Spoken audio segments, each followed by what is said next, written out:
So we were having a discussion on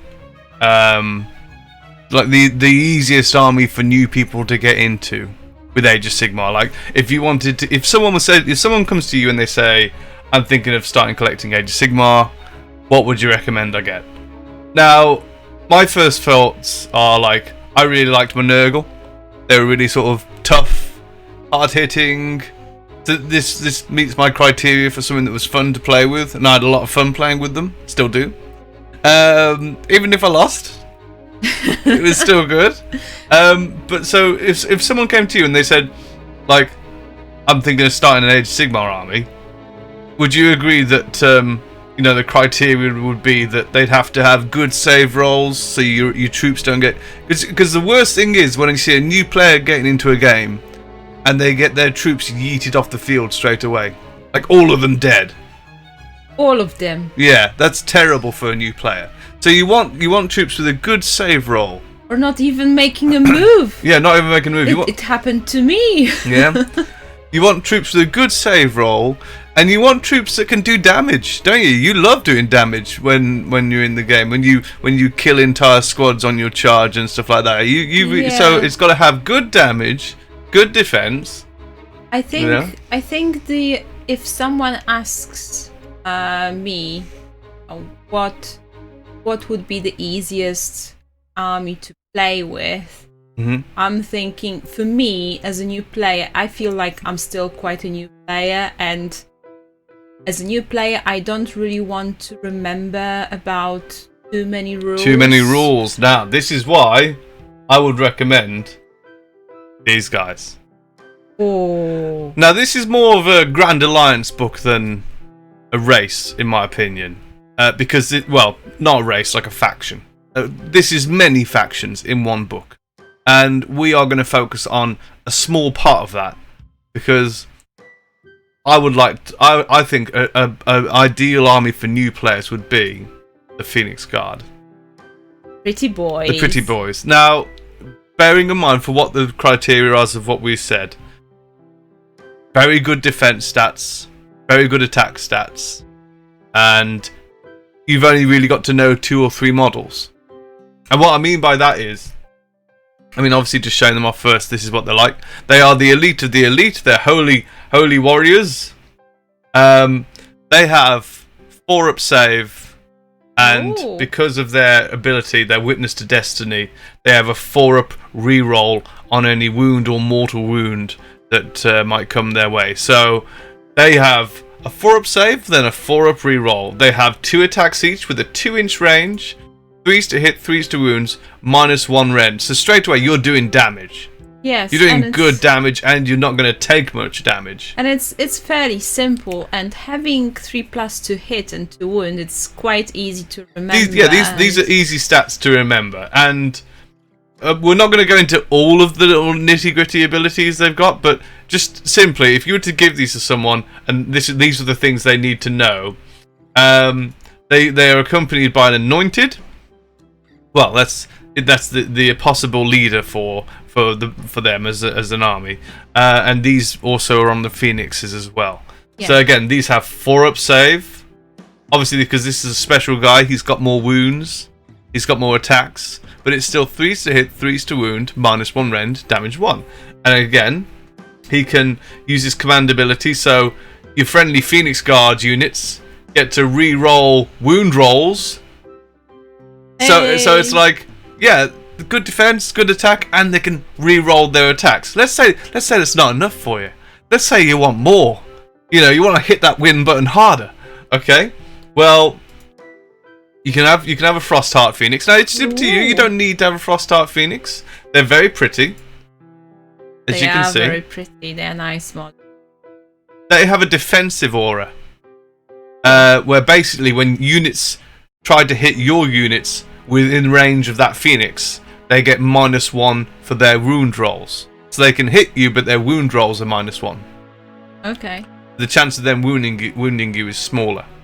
As if the saves for those models weren't good enough already, it's even less likely they're going to take any damage now with this. Okay? Now, you can also, if ever a wizard casts a spell near him, you can add 1 to the save rolls for attacks that target this model while he's imbued in magical energy. So this guy gets even tougher as well whenever you got wizards. The other, because these are both part of the same box, you can choose the fire one or the frost one. If you choose the fire one, he has, it's hard for me to show this all in one, again 4-up save, and if he does die, on a 1 to 3 he remains dead, but on a 4 to 6 he's not slain, all his wounds allocated to him are healed, and they're completely negated, so he goes back to full wounds. Oh wow. He's completely reborn. That's amazing. He does damage over things he flies over, and again, as usual, he's got the 4-up re-roll, so if anything does wound him, he gets to roll again on a 4-up, it doesn't, you know? And again, he's got the whole, you can re-roll wound rolls for friendly Flamespire Phoenix in that turn. Now, those are all you need. The Phoenixes and the Phoenix Guard, and the Anointed, which that's the bulk. That's the Anointed there on foot. Yeah. You can have him on foot. You can have him on the. That is the bulk of your army. But to add to this, some things that are really good to add to this are the Sisters of the Watch. You really like these, don't you? I like them. They are really nice. Beautiful. They fit in really well with the Phoenix Guard. Same sort of like fashion. Yeah. You know, they can, you know, run up behind the Phoenix Guard shooting. The Phoenix Guard essentially protect these archers. Yeah. These archers do heavy damage. So you know, you're maxing your efficiency by, you know, fulfilling all your criteria with what troops you can get into melee, but at the same time you're able to shoot over them and do a lot of extra wounds as well, from, you know, that you wouldn't always be able to do if you had a solely melee only army. That's fantastic.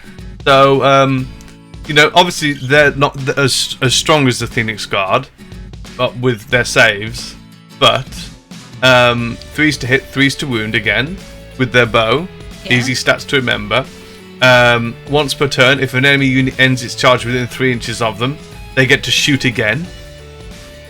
And you get to add 1 to the attacks characteristic if there's no enemy models within 3 inches of this unit.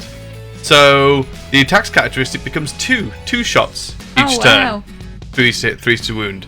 And that's 18 inches range as 18 well. inches range, yeah. So this is really good. And if you do roll a 6 with your attacks, it inflicts a mortal wound as well as any other damage it would have already been doing. Okay. So you're basically doing damage 2 with every 6 that you roll to hit, which again would be 2 attacks for each one. So this is really cool, and I think they synergize really well. Another thing that synergizes really well with taking a Phoenix Guard army is the Shadow Warriors. The Shadow Warriors are the same kit as Sisters of the Watch. Okay. You know, they're shadowy, they're cool. They are cool. And very nice. They do look nice, and these guys can pop up anywhere on the battlefield at the end of your movement phase, so long as they're further than 9 inches from the enemy. So if you come up against someone who's got a load of artillery sat at the back, or a wizard somewhere off to the side causing trouble, you know, casting spells down on you, well, you can't run up to him with your Phoenix Guard, but what you can do is you can pop up within 9 inches of him with your Shadow Warriors and then shoot him. Because they've got 18-inch range as well. So that means if we play against you, Zinj, I can it does. I can kill your Ogroid? It means you can pop your troops up at the back of the field. Now this is purely choice now. You know, people might prefer to have 2 of these squads because that's very deadly, instead of 1 of these and 1 of these. But that's down to you as a player and your play style. So what we're saying is, for new people, it's if someone comes to the house and they're completely new to Age of Sigmar, it's easier to just give them all the units and just say charge the enemy with all this. Yes. So this is a bit more complex. This is for when you start to think a bit more sneaky. Yes. Okay. Whereas Sisters of the Watch are for when they are completely new and you just want to help them shoot loads of arrows. Which for me personally, is perfect playstyle. I just think like it shoot is. things. But I think you would be able to stretch to this. I think you're at the point where you could be a bit sneaky as well and make use of this. Okay. Yes. So that's the simple units. There's no complexity with these units. They're very easy to play with. Let's say you've been playing this army quite a while and you want to add a few more things to it, become a bit more used to it all, right? So the things that I would add would be a Hurricanum. Oh. Now this is a lot more complex to assemble, but again, 4-up save, nice, easy to remember. Lots of attacks. Now this is a lot more complex. This is once you've been used to Age of Sigmar a bit more. Yeah. But it synergizes so well because within its bubble, again, this whole strategy revolves around keeping most of your army bubbled up and sending them all in together. If you can imagine an angry mob, that would be your Phoenix Guard, your Phoenixes, and the Hurricanum charging down the battlefield all together, because you get to add 1 to the hit rolls for attacks made by Cities of Sigmar models within range of the Portents of Battle ability. So the ability goes off, which is within, if there's any models within 10 inches, Yeah. get an extra 1 to their hit rolls. That's And you already have good hit rolls. Yes. This is incredible. So this and this is a wizard as well. So this procs with your Phoenixes. So having this goes really well with these guys, because their hit rolls becomes 2+. Okay, 2+. And then the Phoenixes, obviously their hit rolls with obviously all 3+, they all become 2+. Yay. And also attuned to magic gets knocked off. So in your hero phase, if a friendly wizard within 12 inches of this model casts a spell that is not unbound, this model is imbued with magical energy, and at the start of your next hero phase, add 1 to the save rolls for attacks that target this model. So again, save rolls get improved, your attack rolls get improved, all by adding this to your battle, to your army. Okay. That's amazing. And Hurricanum is absolutely amazing. It's a beautiful model, isn't it? And you can make it so you can convert it, make it fit in a bit more if you want to with your Phoenix Guard. It just goes to show that this model is really this army I wanted to play. This army is really nice. Someone to start the army, build around the core troops, and then move on to more complex things. When people are ready. So let's say that you don't have the money for this one quite now, or you don't really want the complexity that it all brings. So what you could then do, I mean, you could also consider the Luminarch, but that's not really worth it, the Luminarch, because it's there's a defensive bubble with the Luminarch, but it's on a roll of a 6, the wound is negated. Right. So you've got to hit those 6s. It's not going to happen all that often, but it's still quite a good safety net for general Cities of Sigmar units and armies. But what you can get instead is a Battle Mage. So these are fancy fellows. Yeah, they are very nice. Obviously nowhere near as tough as your Phoenix Guard, but if you get a Battle Mage of Haish, then Pass Protection has a casting value of 5. If successfully cast, pick 1 friendly unit within 18 inches of the caster that is visible to them. Subtract 1 for hit rolls for attacks that target that unit until the next hero phase. So we've got quite a few things stacking up here that subtract hit rolls for enemies. Yes. This could mean that your troops could charge through the enemy, knocking off all attacks, saving all their rolls, and dealing massive damage. And this is a very affordable army, and it's also good points wise. Yeah. Now, if you're ever unsure, if you ever think, I'd just rather have more models, because picking things like wizards obviously costs points. Yes. For a few points more, you could have another group of these guys. So what I've done is I've shown you on War Scroll Builder. If we took the 2 Phoenixes, both with Anointed on top of them, and we took 2 Phoenix Guard, a Sister of the Watch, a Shadow Warrior, and a Celestial Hurricanum, that is 1,430 points. She's 70 points shy of a 1,500 point army, which means you can then take pretty much any endless spell that suits your whim of playstyle, or 2 of them even. So that's pretty cool. And additionally, so as you can see, they're 160 points. I think they're really good. Those of us that bought Soul Wars will know that, you know, many of us came into the game with Stormcast, and Stormcast are incredibly complex. You got to really know what you're doing with them to be able to do well. Tactical, they're deceptively tactical because they're sort of given out as the starter army that's meant to be really simple to play with. But I don't feel they are. I feel these guys are the one that I'd put my money on. Yeah. But you guys, let me know in the comments what you would put your money on, what you think people should try first when they start collecting the hobby, or what you would recommend someone gets into when they start collecting the hobby. I think these are quite exciting because, you know, they are pretty. They phoenixes. They look amazing. Pretty phoenixes. I think they are a really nice model to practice on some good painting as well. I think ultimately the army that you get into should be one that you like the look of more than anything else. Yeah. But if we were to say for playing purposes, I would recommend it. Yeah. Alright, well, you guys let us know what you think. Let us know what you would pick. And we'll get back to you in the comments. Take care, everyone. See you soon. Bye. Okay, so regarding assembly, each of the sprues is very nicely labelled. Instead, a lot of you will be used to the new push fit molds, but this is the instructions for this particular unit. As you can see, there's the leader, the drummer, the banner bearer, and the infantry themselves. It's literally 3 pages of instructions, and it's simple instructions like the arm goes into the arms locket, the legs go into the chest goes to the top of the chest, head goes to the top of the chest. That is it.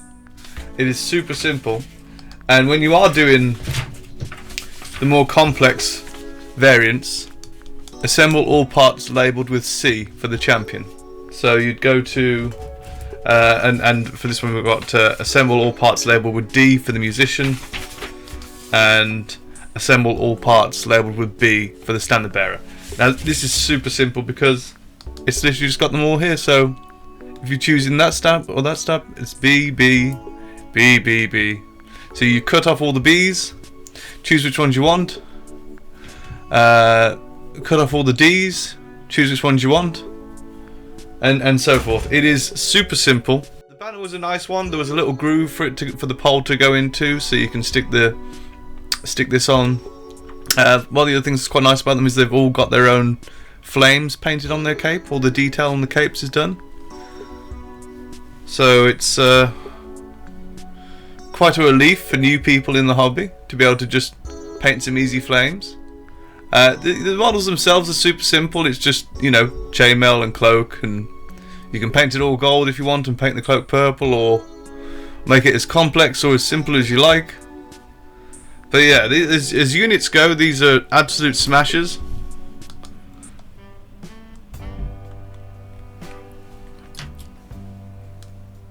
There's the drummer.